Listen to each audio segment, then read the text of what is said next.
لله وكفى وسلام على عباده الذين اصطفى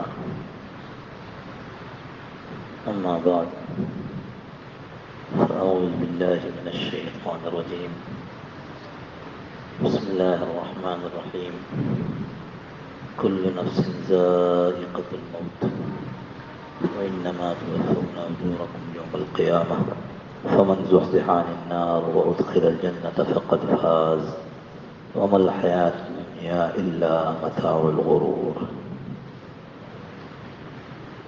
صدق الله مولانا العظيم وصدق رسوله النبي الكريم ونحن على ذلك لمن الشاهدين والشاكرين والحمد لله رب العالمين.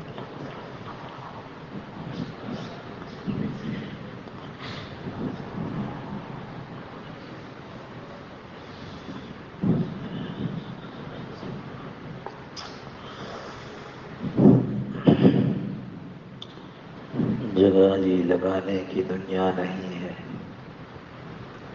یہ عبرت کی جا ہے، تماشا نہیں ہے۔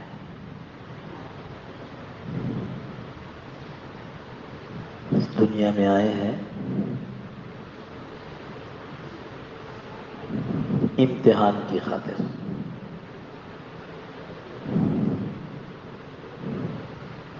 یہاں کی ہر چیز ہماری عبرت کے لیے ہے،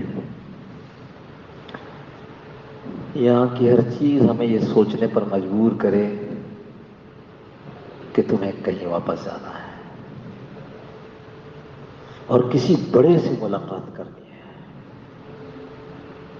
اور وہ بڑا ایسا جس سے ملاقات ہوگی تو تمہارا پورا حال ایک ریکارڈ کی طرح اس کے سامنے ہوگا۔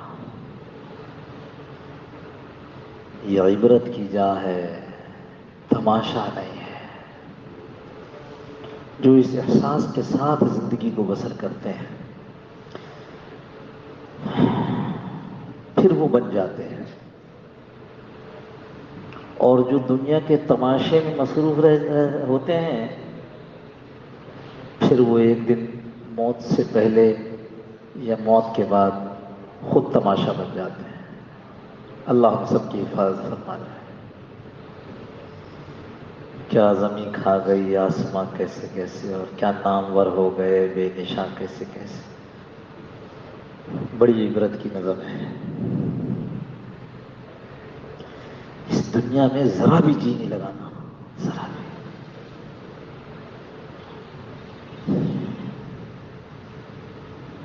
یہ عصر سے مغرب سے قبل شفع آباد والی مجلس میں یہی بات ذہن میں آ گئی تھی۔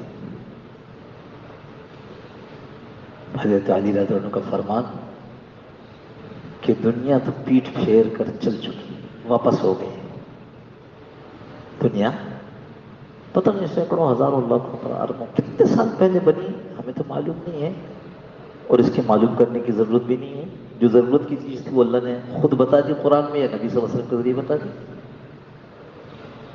کب بنی، پر اب اس کی واپسی ہے۔ اب اخیر وقت آ گیا۔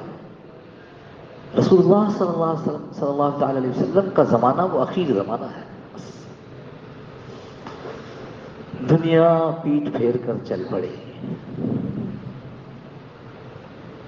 اور آخرت ہماری طرف منہ ہماری طرف کر کے چل پڑی ہے، یعنی آنے والی ہے، کوئی پہنچنے والی ہے۔ اور دونوں کے بیٹے ہیں، دنیا کے بھی بیٹے ہیں اور آخرت کے بھی بیٹے ہیں۔ اور حضرت علی آگے فرماتے ہیں دیکھو دنیا کے بیٹے مت بننا، آخرت کے بیٹے بننا۔ حضرات صحابہ کو رسول اللہ صلی اللہ تعالی علیہ وسلم نے اسی طرح تربیت فرمائی، ان کو اسی طرح سکھایا، دنیا کے بیٹے مت بننا، آخرت کے بیٹے بننا۔ ہر ایک کو لوٹ کر جانا ہے۔ جو دنیا سے بچا لیا، جو جہنم سے بچا لیا گیا اور جو جنت میں داخل کر دیا گیا، وہی اصل کامیاب ہے۔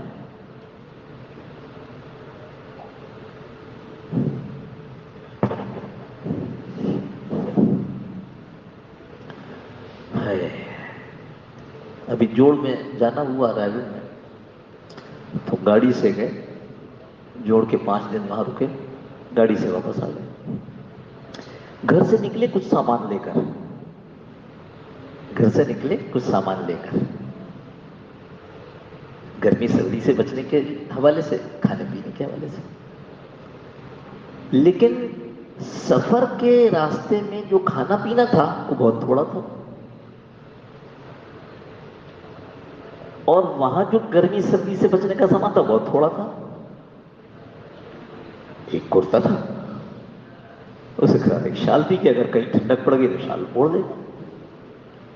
گھر والوں نے تھوڑا سا کھانا ایسا بنایا کہ وہ ڈبے میں رکھ لیا کہ اپنے ساتھ اور ساتھیوں کے ساتھ مل کے کھا لیا۔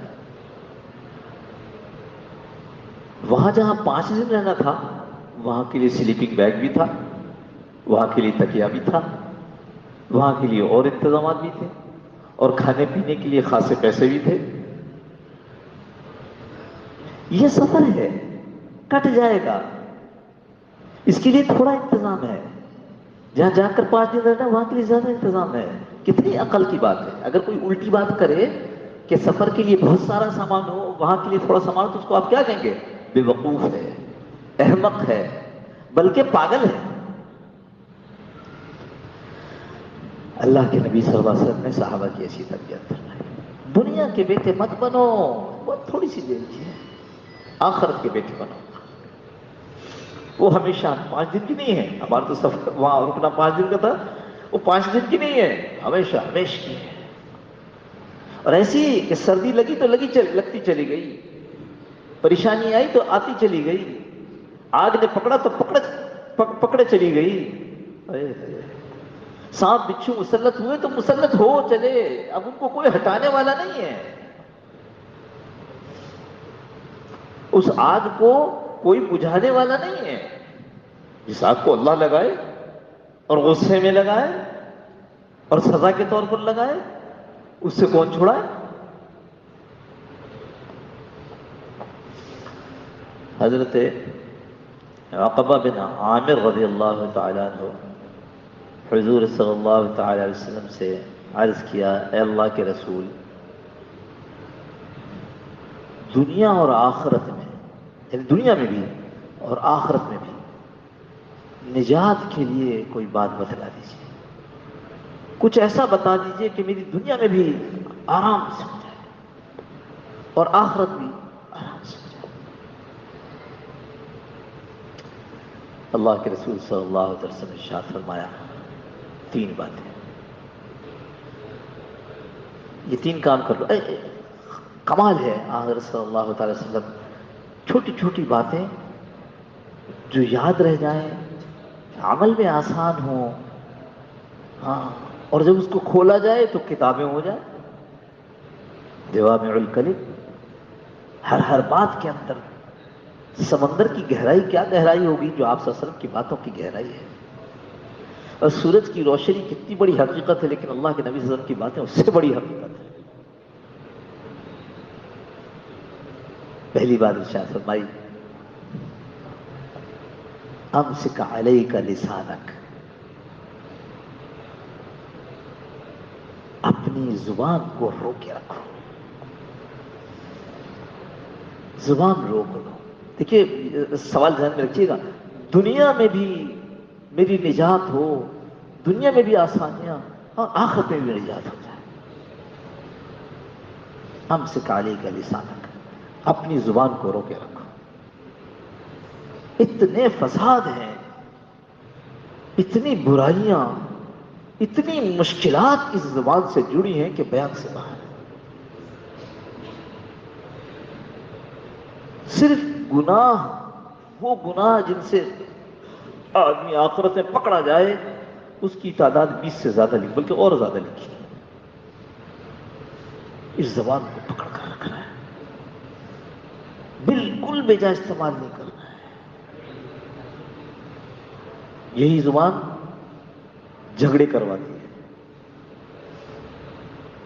ہاں، یہی زبان اختلافات پیدا کرواتی ہے، یہی زبان بالآخر قتل تک کروا دیتی ہے۔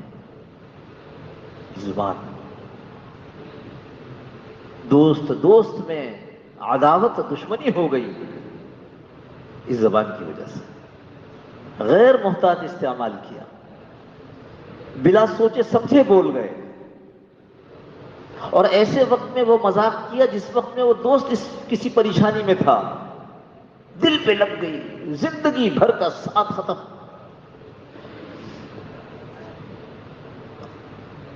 بھائی بھائی میں کس وجہ سے جھگڑا؟ زبان قابو میں نہیں تھی. میاں بیوی میں جھگڑا کیوں ہوا بھائی؟ زبان قابو میں نہیں تھی. ایک نے کچھ کہا, دوسرے نے اس سے کچھ زیادہ کہہ دیا, پہلے نے اس سے کچھ زیادہ کہہ دیا, پھر دوسرے نے اس سے کچھ زیادہ کہہ دیا. ایک نے پہلی غلطی کی بول کر, دوسرے نے اس سے زیادہ بول کر دوسری غلطی کر دی. تیسرا جواب جو آیا وہ اس سے بڑی غلطی تھی, اور پھر اس سے بڑی غلطی تھی. اپنی زندگی میں دیکھا ہے, پوری زندگی گزر گئی اور 60 سال سے اوپر کی عمر تھی اور اس کے بعد طلاق ہو گئی. جوان بچے ساتھ تھے. بڑی بری چیز ہے. کہہ دیا کسی نے, ارے یہ میں نے کیا کہہ دیا, بھائی معاف کر دینا, مجھ سے غلطی ہو گئی, مجھ سے غلطی ہو گئی, معاف کر دینا بس. اور سامنے والا کہ بھائی آپ سے مجھ سے غلطی سے نکل گیا, آپ نے معافی مانگ لی, ٹھیک ہے معاف کر دیا, چلی جائیے چھٹی. کتنے بڑے فساد, کتنی بڑی مشکل, بچ گئے. زبان کو روک لیا. اللہ کے نبی کی نصیحت معمولی تھوڑی ہے. اور ذرا چھوڑ دیں زبان کو. یا خدا, محلے محلے, گلی گلی, ملک فساد برپا کر دے یہ زبان. امسک علیک لسانک, یہ جو تیری زبان ہے اس کو اپنے پر روک لے.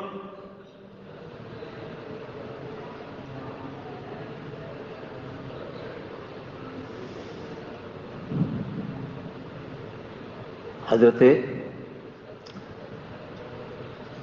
داؤد طائی رحمۃ اللہ علیہ, امام ابو حنیفہ رحمۃ اللہ علیہ کے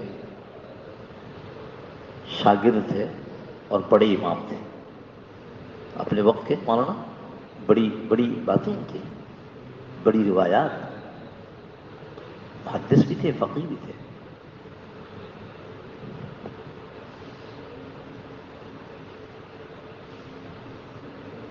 ایک آدمی نے کوئی مسئلہ پوچھا کہ نہیں کسی اور سے پوچھ لو, کسی دوسرے کسی اور سے پوچھ لو. بہت فقیہ تھے اس زمانے میں, بہت لوگ تھے, امام حنیفہ اور کے شاگردوں کا زمانہ. کسی نے کہا آپ کیوں نہیں بتاتے؟ کہا میں بھی مشق کر رہا ہوں, میں نے طے کیا میں 1 سال تک کسی سے بلا ضرور بات نہیں کروں گا. 1 سال,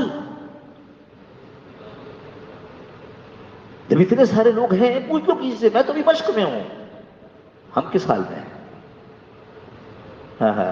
ہم تو ایسے تربیت یافتہ ہیں کہ ہمارے منہ سے کوئی لفظ نہ نکلے بغیر اللہ کی رضا کے. ایسے ہی ہے.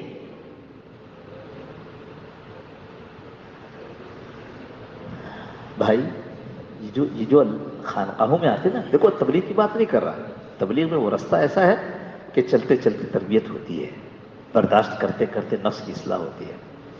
مدرسوں کے اندر قال اللہ قال رسول چیزیں بتائی جا رہی, سمجھائی جا رہی, ایسے کرنا, ایسے نہیں کرنا, ایسے کرنا. یہ خانقاہ میں جو آتے ہیں نا, یہ اپنی انہی بیماریوں کو دور کرنے کے لیے آتے ہیں. اگر کسی نے یہ نیت کی ہے کہ میں خانقاہ میں آؤں گا تاکہ میں پیر صاحب کے پاس آؤں گا, میرے کاروبار میں بڑا نقصان ہو رہا ہے, برکت ہو جائے, غلط آ گئے بھائی. تو انشاءاللہ اچھی نمازیں پڑھنے کی کوشش کرو, اللہ برکت دے گا. ذکر کرو, اللہ برکت دے گا.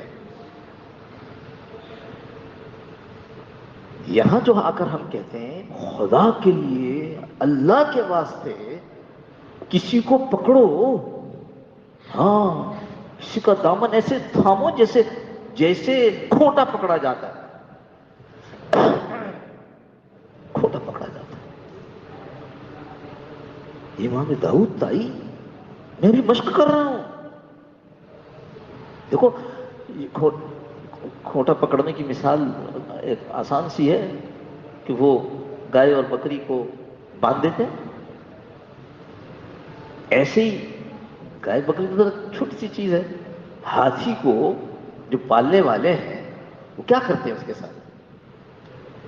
اس کی پیدائش کے فوراً بعد اس کے پاؤں میں زنجیر باندھتے ہیں اور زنجیر کے ساتھ بڑی چٹان باندھتے ہیں. زنجیر کا دوسرا ذرا کسی ستون کے ساتھ، کسی چٹان کے ساتھ. وہ ادھر چلتا ہے زنجیر اس کو روک دیتی ہے، ادھر جاتا ہے پھر زنجیر روک دیتی ہے، ادھر جاتا ہے پھر زنجیر روک دیتی ہے. یہ وقت گزرتا رہتا ہے، گزرتا رہتا ہے، وہ بڑا ہوتا رہتا ہے، یہاں تک کہ وہ زنجیر اس کے دماغ میں گھس جاتی ہے کہ میں اس سے آگے چل ہی نہیں سکتا. یہ جو کھوٹا ہے جب دماغ میں گھس گیا نا، پھر اس کو آزاد کر دیں، جب چھوڑ دو، اب یہ نہیں جائے گا ادھر ادھر. وغیرہ جنگل کا ہاتھی اور اس جنگل کا جنگل صاف کر دیتا ہے جس وقت غصے میں آ جائے. لیکن یہ کہ کراچی کے چڑیا گھر کا ہاتھی، بچہ اس کو منہ میں ٹافی ڈالتا ہے. ایک احساس، یہ جو کہتے ہیں نا بھائی دامن کے کسی کے دامن کو پکڑو، ایسے پکڑو کہ جب تک تمہارے دماغ میں وہ کھوٹا نہ گھس جائے اس وقت تک پکڑے رہو دامن. ہاں جب یہ وہاں گھس گیا تو پھر یہاں بھی اتنی بات بھی ہو جاتی ہے کہ پھر شیخ کہتا ہے اچھا اب جاؤ، تم کو بھیجا ہم نے اجمیر میں جا کر کام کرو. پھر ایسا وہ کانٹا گھس جاتا ہے، ایسا کھوٹا گھس جاتا ہے، کہتے ہیں اچھا اب جاؤ پاک پٹن، تم نے وہاں کام کرنا ہے. لیکن اس سے پہلے ہاں خانقاہ میں آنے والا نیت یہ رکھے میں تو اپنے ان گناہوں کی تصحیح کرانے، ان گناہوں سے چھٹکارا پانے کے لیے جا رہا ہوں جو گناہ مجھے برباد کرنے کے در پہ ہیں. وَذَرُوا ظَاهِرَ الْإِثْمِ وَبَاطِنَهُ، ظاہری گناہ بھی چھوڑو اور باطنی گناہ بھی چھوڑو. یہ ظاہری گناہ جتنے ہیں، چوری ہے، ظلم کرنا، بد نظری کرنا، آگے بڑھ کر زنا کر لینا، ان سب کا، یہ جتنے ظاہری گناہ ہیں ان سب کا بیج ہے وہ باطنی گناہ جو دل کے اندر لگتا ہے. جس آدمی کے اندر کا باطنی گناہ شہوت یہ ختم نہیں ہوئی، اس کا ازالہ نہیں ہوا، امالہ بلکہ اس کی تربیت نہیں ہوئی، یہ آدمی ظاہری گناہ بد نظری کرے. بیج یہاں ہے دل کے اندر، یہ سینے میں بائیں طرف جو دل ہے یہاں ہے. چور جو چوری کر رہا ہے، حرص ہے، حرص باطنی گناہ، یہ بیج اس کا یہاں اندر ہے. اس کا درخت باہر نظر آتا ہے کہ چوری کرتا ہے، یہ پتا کیا کرتا ہے، یہ کہتا ہے کہ مجھے بھی چاہیے، میری بھی تو ضرورت ہے. پھر وہ قناعت نہیں کر پاتا، پھر وہ بھتہ خوری کرتا ہے، پھر وہ ڈاکے ڈالتا ہے. بیج کہاں ہے؟ یہ باطنی گناہ اندر ہے. جتنے ظاہری گناہ نظر آتے ہیں آنکھوں سے، ان سب کا باطنی بیج دل کے اندر ہوتا ہے. خانقاہوں میں اس لیے آئے، جو خانقاہ آئے یہ نیت کر کے آئے. ہم تو اس لیے جا رہے ہیں کہ اللہ ہم سے ظاہری اور باطنی گناہ چھڑوا دیں. آمین بول دو. ہم سے کالے کا لسانک. ہاں ہم داؤد طائی رحمۃ اللہ کی بات کر رہے تھے.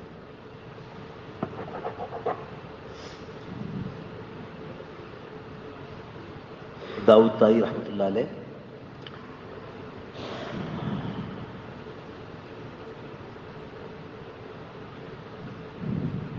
چلے جا رہے تھے اور چلتے چلتے بے ہوش ہو کر گر گئے. ساتھیوں نے مطلب بے ہوش ہو گئے، گر پڑے. ساتھیوں نے اٹھا کر مقام پر لے گئے. ہوش آیا، پوچھا حضرت کیا ہوا؟ پتہ حضرت کی طبیعت خراب ہے، حضرت فلانا مسئلہ ہو گیا. حضرت کیا ہو گیا؟ اب تو بالکل ٹھیک تھے. کہ نہیں، وہ جب جا رہا تھا اور اس مقام پر پہنچا تو یاد آیا کہ جب گزشتہ دفعہ یہاں سے گزرا تھا تو تو میں نے ایک آدمی کی غیبت کر دی تھی، اللہ کو کیا حساب دوں گا، یہ سوچ کر بے ہوش ہو گیا۔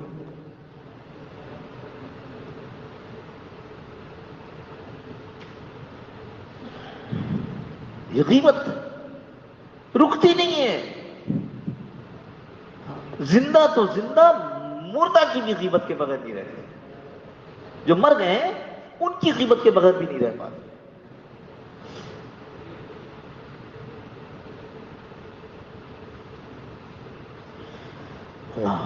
اللہ رحم فرما، اللہ ہم سب کے حال پر رحم فرما دے۔ ہم یہ کیا کر رہے ہیں، اپنا حال بیان کر رہے ہیں، یہ حال ہے اپنا۔ روز کہتے ہیں اب غیبت نہیں کریں گے، پھر غیبت ہوتی ہے۔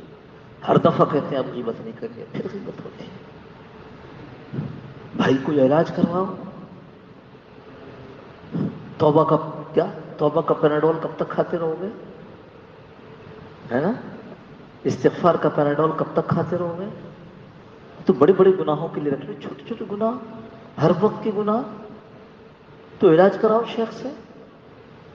غیبت ہو جاتی ہے، میں کیا کروں، کیونکہ پیناڈول کھاتے کھاتے تو پیناڈول کا عادی ہو جاتا ہے نا آدمی، پھر استغفار کرتے کرتے استغفار کا عادی ہو جاتا ہے، پھر اس کی استغفار بھی ایسی ہوتی ہے۔ تو جب کسی چھوٹے موٹے سے طریقے سے علاج نہیں ہوتا پیناڈول سے، تو کیا کرتے ہو، اب تو کسی اسپیشلسٹ کو دکھانا ہوگا، ہے تو چھوٹی سی چیز لیکن مسلسل تنگ کر رہی ہے، اب تو کسی اسپیشلسٹ کو دکھانا ہوگا۔ ہے میرے دوست، اللہ پاک عافیت کے ساتھ سمجھا دے اس کو، عافیت کے ساتھ سمجھ رہے ہو نا، عافیت قبل اس کے کہ وہ آ جائے اور پکڑ کر لے جائے، زمین کھا گئی آسماں کیسے کیسے، قبل اس کے کہ وہ وقت آ جائے، اس سے پہلے اللہ ہمیں سمجھ عطا فرما دیا۔ آمین بول لیا کرو، کیا پتہ قبولیت کا وقت کون سا ہے۔ جو بات کہہ رہے ہیں نا منہ سے نکل، میں یہ بات کر رہا ہوں، یہ بات ٹیپ ہو رہی ہے وہاں، ہاں، ما یلفظ من قول الا لدیہ رقیب عتید، اور ایسا نگہبان، ایسا نگران، اف، کوئی لفظ منہ سے نکلا ہوا نہ چھوڑے، سب ریکارڈ ہو رہا ہے،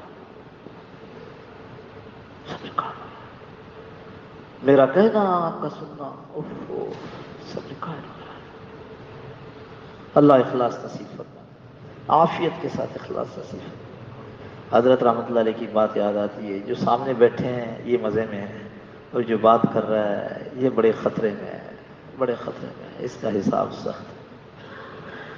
پوچھا جائے گا کیا کہا، کیسے کہا، کیوں کہا۔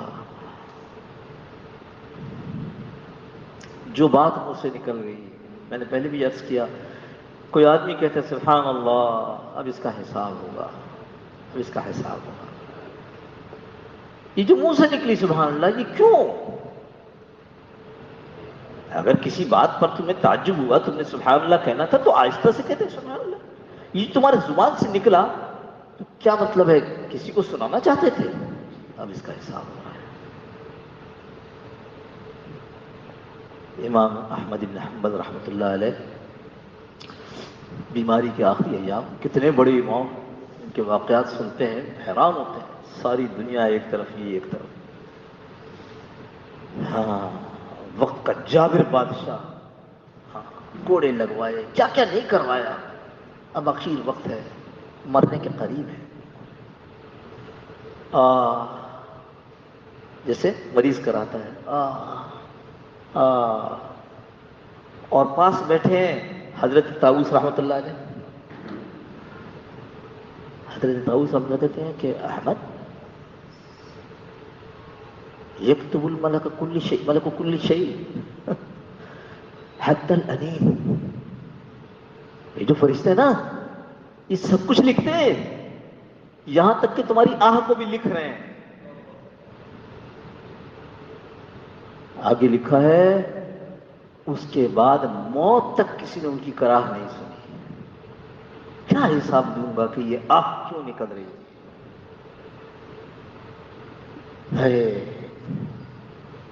آخرت منہ موڑ کر ہماری طرف چل پڑی ہے، آخرت کے بیٹے بنو، دنیا منہ موڑ کر جا رہی ہے، دنیا کے بیٹے مت بننا۔ اللہ کا رسول یہ تو بتائیے نجات دنیا میں اور آخرت میں کیسے ہو جائے۔ یہ پہلی نصیحت ہے، پہلی نصیحت کہ اپنی زبان کو قابو میں کرنا. وہ جو مشہور ہے معاذ، ہاں کہنے لگے معاذ کو تو اللہ کے رسول ایسی بات بتا دیجئے جس سے میں جنت میں داخل ہو جاؤں اور جہنم سے مر جاتی ہوں. یبعدنی من النار، میں جہنم سے وہ بات مجھے دور کر، یدخلنی الجنہ ویبعدنی من النار. ایسی بات بتا. او معاذ تم نے تو بہت امر عظیم، تم نے بہت بڑی بات پوچھ لی. ہاں تم نے تو مجھ سے بہت بڑی بات پوچھ لی، ایسی بات کہ جنت میں داخل ہو جاؤ جہنم سے تم کو وہ دور کر دے.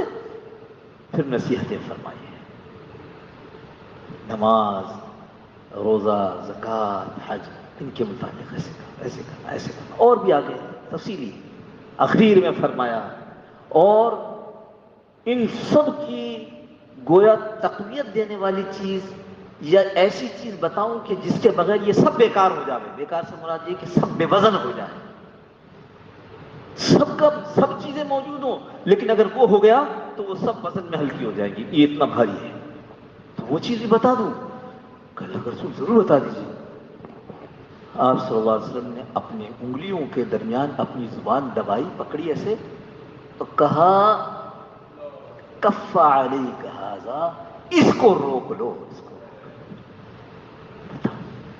ایسے نہیں کہہ سکتے تھے کہ زبان کو روکو، لیکن صرف اس کی اہمیت کو جتانے کے لیے کہ اگر یہ زبان قابو نہیں آئی تو تمہاری نماز، روزے، حج یہ سب ہلکے پڑ جائیں گے، تمہارے گناہ اتنے ہو جائیں گے.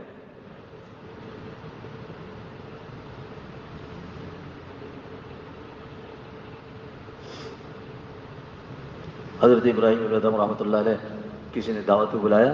اچھا دعوت کیا، ایمان والا دعوت دے، اس کا حق ہے کہ اس کو قبول کر لو. دعوت قبول کر لی. وہاں پہنچے تو لوگ بیٹھے ہوئے تھے، خان لگا ہوا تھا اور کھانا رکھا جانے والا تھا کہ اتنے میں کسی نے کسی کی غیبت شروع کر دی. ابراہیم بن ادم کہنے لگے لوگوں ہمارے ہاں تو یہ دستور ہے کہ پہلے روٹی کھاتے ہیں پھر گوشت کھاتے ہیں. وہ سرید ہوتا نا تو اس میں سالن میں روٹی توڑ دی اور پھر گوشت کی بوٹیاں اوپر اس طرح رکھ دی جاتی ہیں، وہ روٹی کھاتے رہتے ہیں، اس کے بعد پھر ایک آدھ ٹکڑا گوشت کا بھی کھاتے. کہ ہمارے ہاں تو پہلے روٹی کھاتے پھر گوشت کھاتے، اور تم نے تو ابھی روٹی آئی نہیں تم نے گوشت کھانا شروع کر دیا، وہ بھی اپنے مردہ بھائی کا. ارے لوگوں نے کہا یہ کیا ہوا؟ کیا ایحب احدکم احد ان یاکل لحم اخیہ میتا فکرہتم، اس سے تو تم جو ہے وہ کراہیت کر لیتے ہو، اس سے بھی تو کراہیت کرو. اس لیے اللہ کے نبی صلی اللہ علیہ وسلم کی یہ نصیحت کہ اپنے زبان کو روکے رکھو معمولی نہیں ہے، بہت ہے.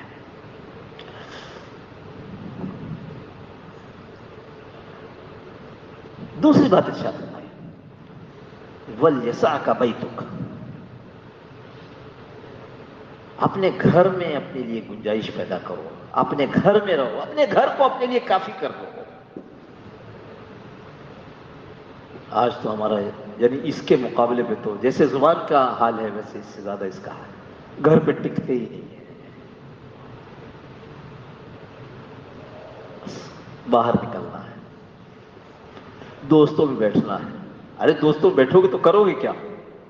وہی غیبت، وہی مذاق، وہی گپ شپ، وہی بدگوئی بدزبانی.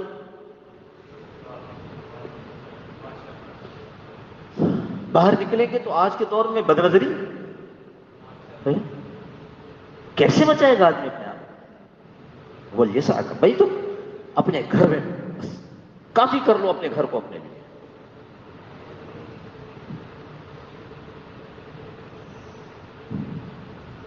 بہت خیال کرنا ہے دوست، بہت خیال.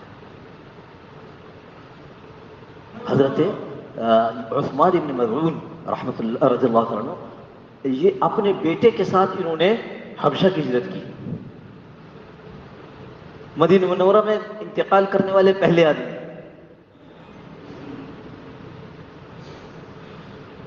حضور صلی اللہ علیہ وسلم نے ان کی میت کو بوسہ دیا. سبحان اللہ، خوش قسمت لوگ تھے. پہنچے رسول اللہ صلی اللہ علیہ وسلم کے پاس، اللہ کے رسول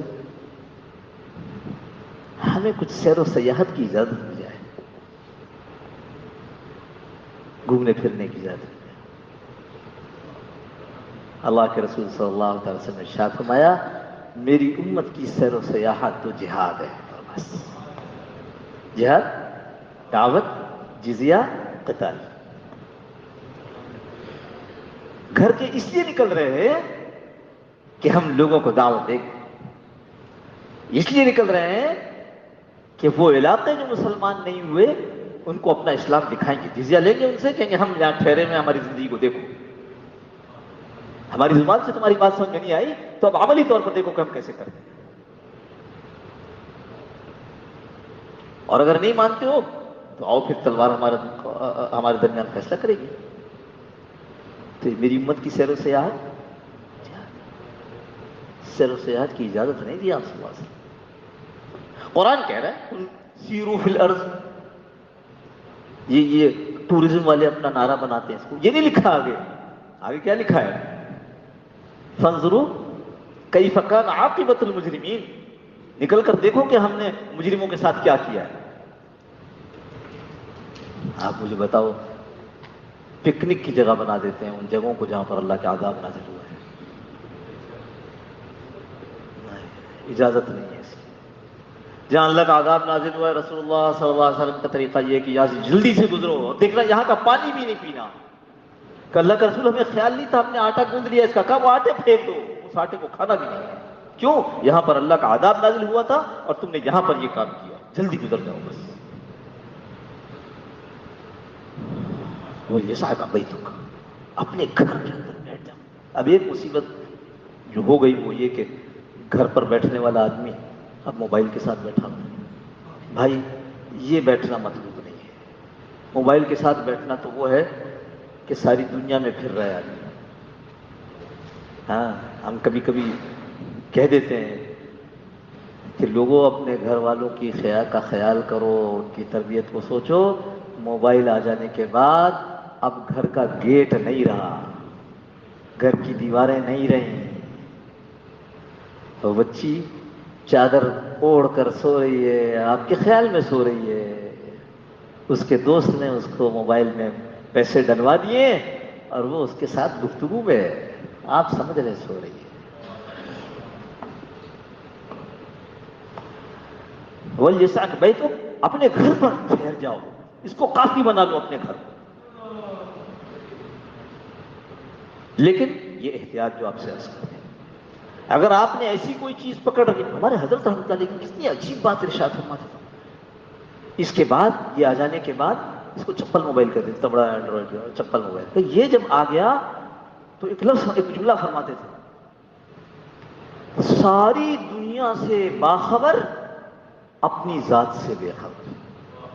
اب اس کو ساری دنیا کی خبر ہے، امریکہ میں کیا ہو رہا ہے، روس میں کیا ہو رہا ہے، چین میں کیا ہو رہا ہے، فلانی جگہ کیا ہو رہا ہے، فلانی جگہ کیا ہو رہا ہے، میں کہاں کھڑا ہوں اس کی کوئی ہوش نہیں ہے، اس کا کوئی خبر نہیں۔ اور تیسری بات حضرت صلی اللہ تعالی وسلم نے نصیحت کی، فرمائی وَبْكِ عَلَىٰ خَطِيئَتِكَ، بہت سے ہو گئے ہیں اور بہت سے ہو جائیں گے۔ زبان کو روک رکھا لیکن پہلے بہت سے ہو چکی خطا ہے۔ وَبْكِ عَلَىٰ خَطِيئَتِكَ، اپنے گناہوں پر رو۔ آپ نے کہا کہ اپنے گھر کے اندر رہ جاؤ، مگر پہلے بہت غلطیاں کر چکے اور گھر کے اندر رہتے ہوئے بھی گڑبڑ ہو گئی۔ وَبْكِ عَلَىٰ خَطِيئَتِكَ، اپنی خطاؤں پر خوب رو اللہ سے، یہ حل ہے، اس کے علاوہ کوئی حل نہیں ہے۔ توبہ، ہمارے حضرت اپنا فرماتے تھے توبہ پہلی سیڑھی، جو خانقاہوں کے آنے والے ہیں ان کی پہلی سیڑھی ایسی ہے نا، جب بیعت کریں کہ آؤ توبہ کریں، پہلی سیڑھی۔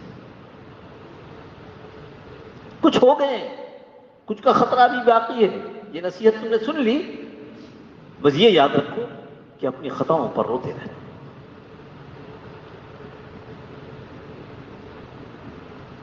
کہمس رضی اللہ عنہ بن قیس قرشی رضی اللہ عنہ نے بات کیا، کہ اس حدیث میں راوی ہیں اللہم انک عفو کریم تحب العفو فاعف عنی،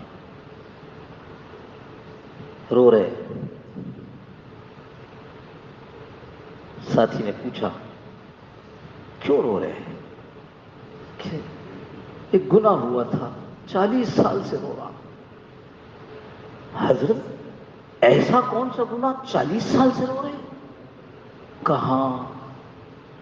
بھائی میرے گھر پر آیا، میں نے مچھلی بنائی، مچھلی بنا کر مچھلی کھلائی، اس کے بعد ہاتھ دھونے سے پہلے اتنا مچھلی کی بو ہاتھوں میں آ جاتی ہے، ہاتھ دھونے سے پہلے پڑوسی کی دیوار کے ساتھ جو مٹی لگی ہوئی تھی اتنا اکھڑ رہی رہنا، اس کا ایک ٹکڑا میں نے ان کے اور اپنے ہاتھ میں لے کر کے تاکہ بدبو دور دھو لیا.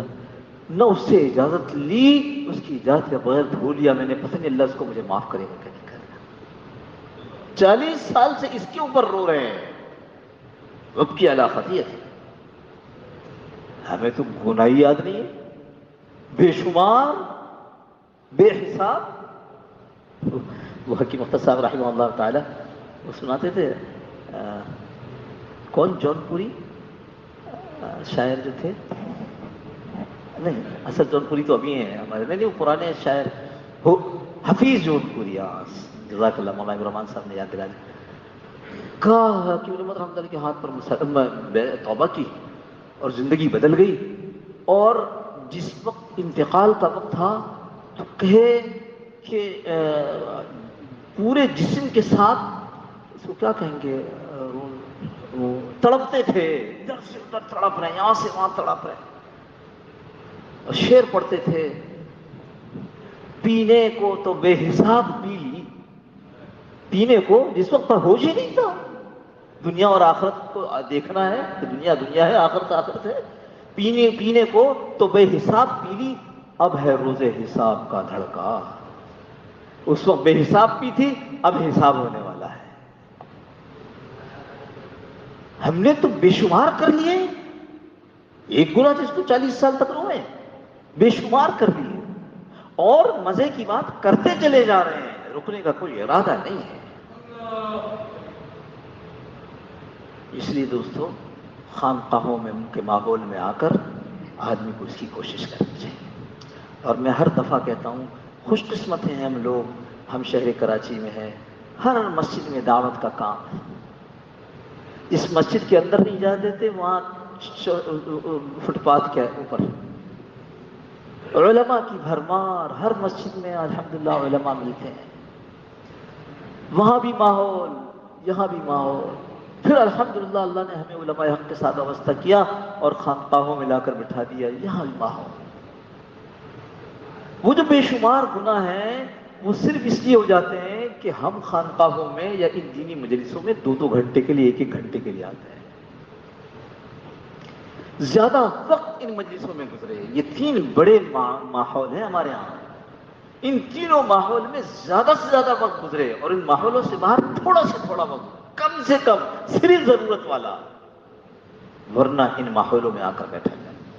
جب کبھی گناہ ہو گیا فوراً خیال آ جائے گا، جب کبھی گناہ ہو گیا اگلی مجلس، جب کبھی گناہ ہو گیا اگلا گشت، جب کوئی گناہ ہو گیا اگلا درس قرآن. تو جب ماحول میں آئیں گے پھر طبیعت وسیع ہو جائے گی اور پھر توبہ کر لیں گے. اور حضرت رحمۃ اللہ علیہ کے بقول خوش قسمت ہے وہ آدمی جو مر گیا تو اس کے گناہ بھی ساتھ ہی مر گئے. تو ہم نے جب پہلی دفعہ سنا ہمارا حیران ہو گیا، حضرت گناہ مر گئے؟ فرمایا کہ یہ وہ آدمی ہے جو ہر وقت توبہ کرتا ہے، مرنے سے کچھ دیر پہلے بھی تو اس نے توبہ کی تھی، ادھر مر گیا اور گناہ مر چکے تھے. اس لیے ان ماحولوں کو مضبوط پکڑ لے، رسمی نہ بنائیں. نیت وہی ہو جو ہم نے پہلے عرض کیا، اس لیے جاتے ہیں کہ ہم اپنے گناہوں کو جڑ سے اکھاڑ پھینکیں. جڑ کہاں ہے جی؟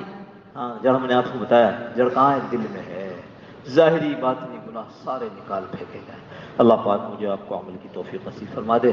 انشاءاللہ اگلا اتوار، آپ حضرات کو شاید پیغام مل بھی گیا ہو، اگلا اتوار رمضان مبارک سے پہلے والا جو 19 مارچ اتوار ہے. صبح کی مجلس جیسے گڈاپ میں ہوتی ہے ویسے صبح کی مجلس ہوگی. مجلس کے بعد دعا ہوتی ہے، دعا ہوگی، اس کے بعد چائے پاپے کھلا دیتے، لنگر والا ناشتہ ملسا آپ نے تو کھایا ہے جی. جو جائے بابے وہ ناشتہ واشتہ ہو جائے، اس کے بعد پھر 9 بجے سے لے کر 12 بجے تک مجلس اس طرح ہوگی جو تربیتی نشست سمجھو کہ ہم یہ رمضان جو آنے والا ہے اس کو کیسے زیادہ سے زیادہ قیمتی بنا لیں۔ پچھلے سال ہم نے یہ کیا تھا کہ 23 مارچ کو چھٹی تھی، یہ پروگرام رکھا تھا، اس کے بعد رمضان آ گیا تھا اور اس کو بھی استقبال رمضان کے حوالے سے ہی کیا تھا۔ اس دفعہ 23 مارچ تو رمضان ہے تقریباً، تو اس لیے مفتی خالد صاحب دامت برکاتہ الرحمۃ اور ہمارے مفتی امام شانی صاحب ان حضرات سے بات بھی مشورہ ہوا، تو اب اگلے اتوار کو جو آنے والا اتوار ہے 19 مارچ 9 بجے سے 12 بجے تک انشاءاللہ وہاں تربیتی نشست ہوگی۔ آپ سب حضرات سے درخواست ہے خود بھی شریک ہوں اور جن احباب کو بتا سکیں، کیونکہ ہم ٹی وی اور ریڈیو میں اشتہار تو ہوتا نہیں ہے، بینر پوسٹر لگتے نہیں ہیں، تو زیادہ سے زیادہ لوگوں کو پتہ بھی چل جائے اور اس سے فائدہ اٹھا لیں اور رمضان قیمتی بن جائے۔ اللهم ربنا تقبل منا ربنا ظلمنا انفسنا وان لم تغفر لنا وترحمنا لنكونن من الخاسرين اللهم ربنا لا تزغ قلوبنا بعد إذ هديتنا وهب لنا من لدنك رحمة إنك أنت الوهاب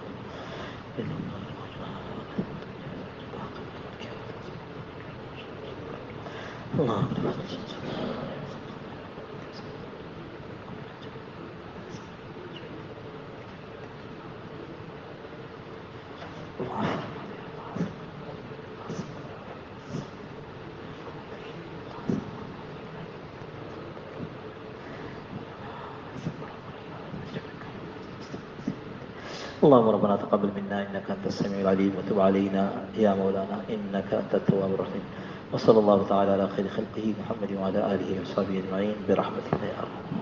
جزاكم الله خير، السلام عليكم ورحمة الله۔